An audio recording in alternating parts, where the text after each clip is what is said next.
ሙሽራ ከጫጉላ ስትወጣ ታጥባ ታጥና ተኩላ አምራ ለመታየት እንደምትጓጓ ጥንታዊቷ ከተማ ጎንደርም ለጥምቀት በዓል በታዳሚዎቿ ፊት ስትቆም ሞገስ እንድታገኝ ሕፃን አዋቂው ክርስቲያን ሙስሊሙ ወገቡን ታጥቆ ስራ የሚጀምረው ቀደም ብሎ ነው። የዘንድሮ የጥምቀት ዝግጅት ኢትዮጵያ እንደገና ጥምቀትን በጎንደር የሚል መሪ ቃል አለው። አሁን የኢትዮጵያ አንድነት የበለጠ የሚጠናከርበት ምዕራፍ ላይ ነው የምንገኘውና ይሄ የኢትዮጵያ አንድነት የበለጠ እንዲጠናከር ትልቅ መልእክት የምናስተላልፍበትና ትልቅ ሴርሞኒ ሆኖ እንዲያልፍ ትልቅ ትዝታ ጥሎ እንዲያልፍና ለኢትዮጵያ አንድነት የሆነ ነገር አበርክተን ለማለፍ ነው ከማሰብ ጋር ተያይዞ የዚህ ዓመትን የጥምቀት በዓል ለማክበር ዝግጅት እያደረግን ያለ ነው። አብይ ኮሚቴዎች አሉ። ዋናው አብይ ኮሚቴ አለ በእኔ ሰብሳቢነት የሚመራ በስሩ ንዑሳን ኮሚቴዎች አሉት። እነዚህ ኮሚቴዎች እንግዲህ ሌት ተቀን እየሰሩ የዚህ ዓመት የጥምቀት በዓል ለየት ባለ መንገድ ለማክበር በተለይ በጥምቀተ ባህሩና በጥምቀተ ባህሩ ዙሪያ የምንሰራቸው ስራዎች ከተማን ከማስዋብ አጠቃላይ የከተማውን ጸጥታ አስተማማኝ ከማድረግ ጋር ተያይዞ የሚሰሩ በጣም በርካታ ስራዎች አሉ።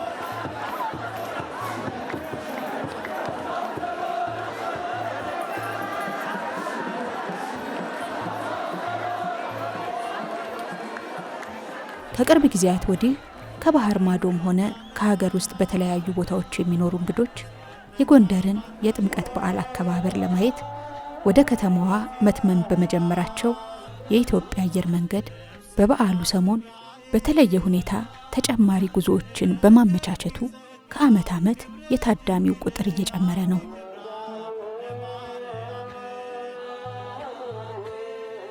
በሙሽራዋ ጎንደር ደጋሾች ካህናት ጥምጥማቸውን ቀሽረው ካባቸውን ደርበው ምእመናን ለጥምቀት ያልሆነ ቀሚስ ይበጣጠስ በሚል ብሂል በክት ልብስ ተውበውና ሕፃናቱም በአዲስ ልብስ ደምቀው ከቤት ይወጣሉ።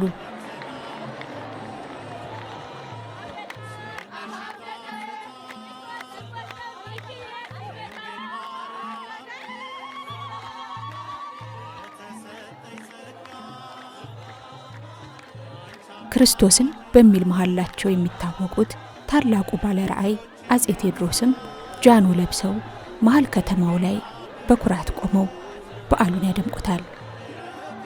ከጥር 10 ቀን እስከ ጥር 12 ቀን ድረስ ጎንደር ከሌላው ጊዜ በበለጠ በኖህ ምልክት በቀስተ ዳመናው ትቀልማለች። ወጣቶች በተለያየ ጥበብ መልእክታቸውን ያስተላልፋሉ። የጌታችን የኢየሱስ ክርስቶስን የጥምቀት በዓል በማሰብ ምእመናን በቃል ኪዳኑ ታቦት ፊት እንደ ቅዱስ ዳዊት ክብራቸውን ትተው በዝማሬ በጥልቅ መንፈሳዊ ስሜት ይመላለሳሉ።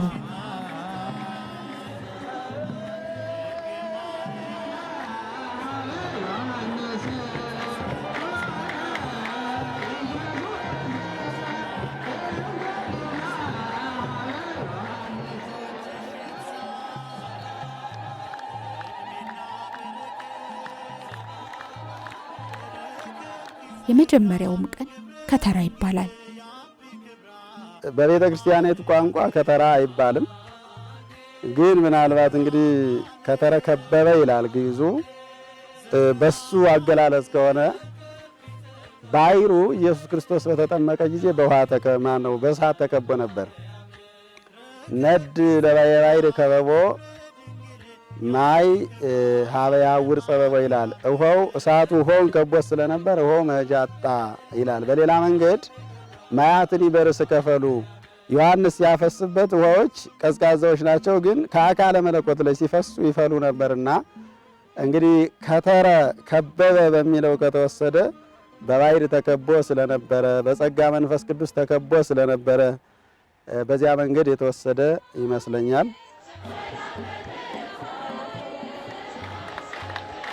ጥር 11 ቀን ምእመናን ታቦታቱ ባደሩበት ቦታ ማልደው ይደርሳሉ። ካህናት ሲተጉበት ያደሩትን የጸሎትና የምስጋና አገልግሎት ያደርሳሉ። ውሃው በመስቀል ይባረካል። የበረቱት ከዘመናት በፊት ነገስታት በዋኙበት ገንዳ እየገቡ ይዋኛሉ።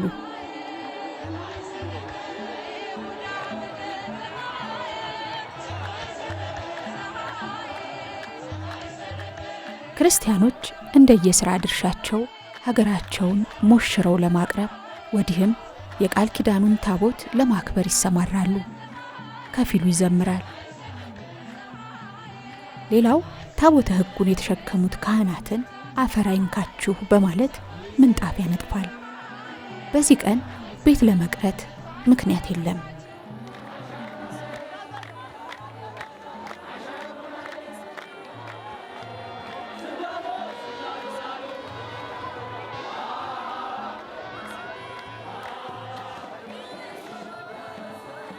የሁሉም አድባራት ሰንበት ተማሪዎችና የማህበራት ዘማሪያን ታቦተ ሕጉን ከፊት ከኋላ አጅበው በድምቀት ወደ መንበሩ ሲመልሱ ድባቡ ልዩ ነው።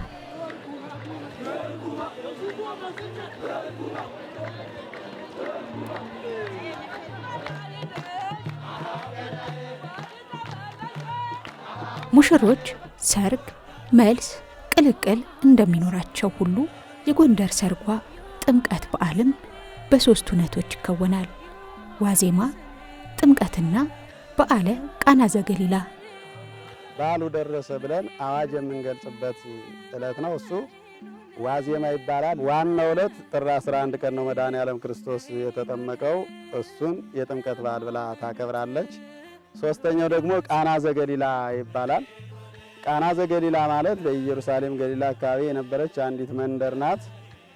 በዚያ መካከል ሰርግ ተደረገ ነው የሚለው ዮሐንስ ወንጌል ምዕራፍ 2 ቁጥር 1 ጀምረን ስንመለከት ሰርግ የተደረገው ኢየሱስ ክርስቶስ በስጋ ተገልጾ በዚህ ዓለም በነበረበት ሰዓት ነውና ያ ሰርግ የተደረገው የካቲት 23 ቀን ነው። ምክንያቱም መድኃኔዓለም ክርስቶስ ዕለቱን ተጠምቆ ገዳመ ቆሮንቶስ 40 ቀን ቆይቷል። በ40ኛው ቀን ወጥቶ ወደ መንደር ሲገባ ሰርግ ነበረ። እዚያ ተጠርቶ ስለነበረ ጥር 11 ቀን ወደ ገዳም ሂዶ የካቲት 20 ቀን ከገዳም ወጥቷል።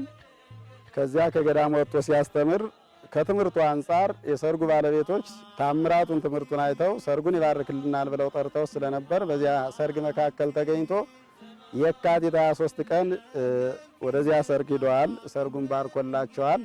የጎደለውን ሞልቶ ያለቀውን ጠጅ ውሃውን ወደ ጠጅነት ቀይሮ ያስደሰተበት ቀን ነው።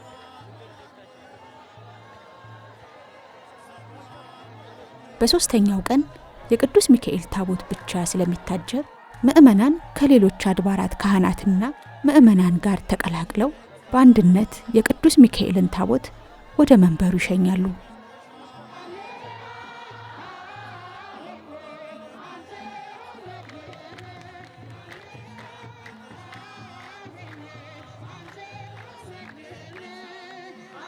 ጥምቀትን በጎንደር በዓል ልዩ የሚያደርገው አንደኛ ጎንደር የሊቃውንት ክምችት ያለባት ሀገር ናት።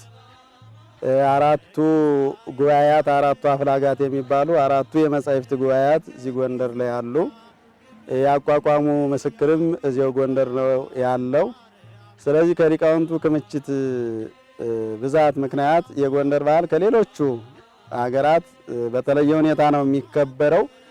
እንዴት ዝግጅት ታደርጋላችሁ ከተባለ ከወር በፊት በዓሉን ለማስከበር ልምምድ አለ፣ ስልጠና አለ፣ ትርኢት አለ። በዚያ መንገድ ነው በዓሉ የሚከበረው። እንዲሁ በዘፈቀደ በልምድ አይደለም።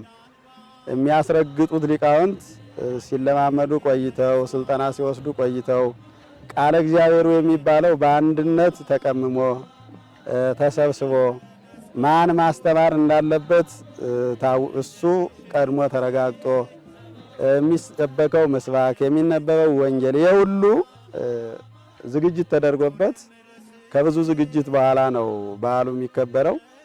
በሌላ መንገድ እንግዲህ ጎንደር የነገስታት ሀገር ስለሆነ ብዙ ታሪክ ብዙ ቅርስ ያለበት ከተማ ስለሆነ በሱ መንገድ በዓሉን ከሌሎቹ ለየት ያደርገዋል ማለት ነው።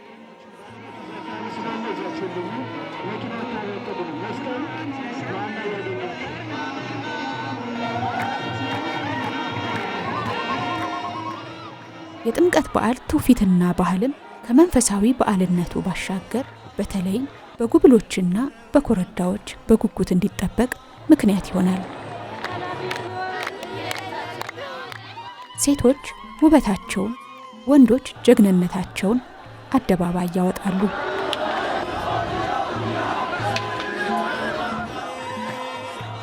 ሙሽራዋ ጎንደር ዘንድሮም እንግዶቿን ለመቀበልና የጌታችን የኢየሱስ ክርስቶስን የጥምቀት በዓል ለማክበር ወገቧን ታጥቃለች።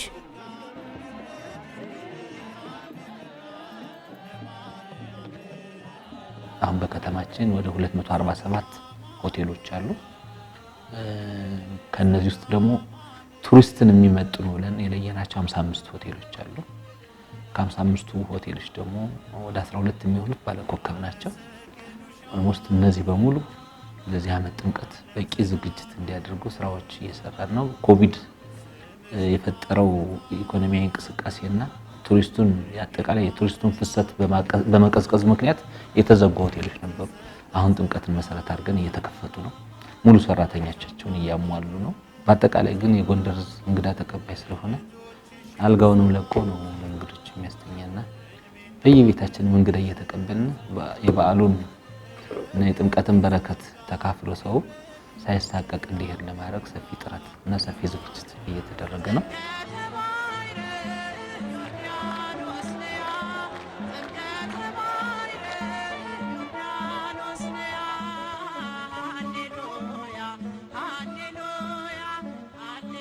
እንግዲህ ቤተክርስቲያን በዓሉን ለዓለም ለማስተዋወቅ ብዙ ስትሰራ ቆይታለች። ስለሰራችም ነው እንግዲህ በዓሉ በዓለም ቅርስነት ተመዝግቦ ዓለም አቀፍ በዓል የሆነው።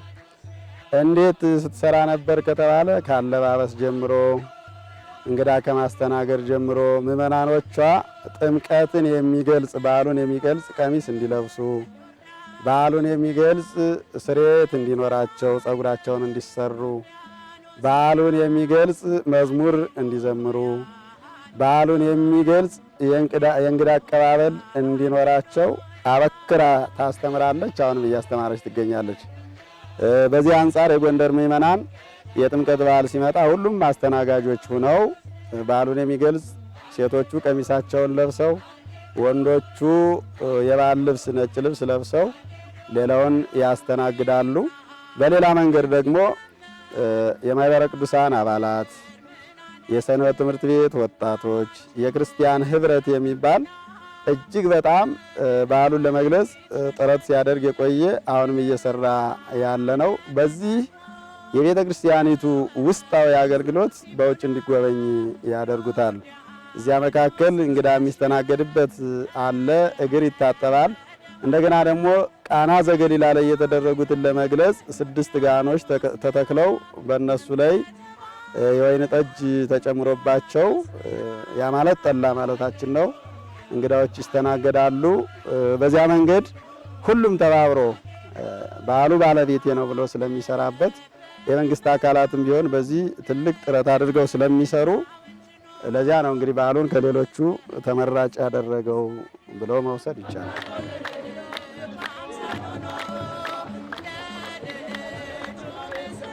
ዘወትር በበዓሉ ፍጻሜ የጎንደር እናቶች እንዲህ እያሉ ያዜማሉ። ላሎ መንገዱን አለስልሰው፣ ላሎ መንገዱን አለስልሰው፣ ከርሞ ይመጣል ያደረሰው፣ ከርሞ ይመጣል ያደረሰው።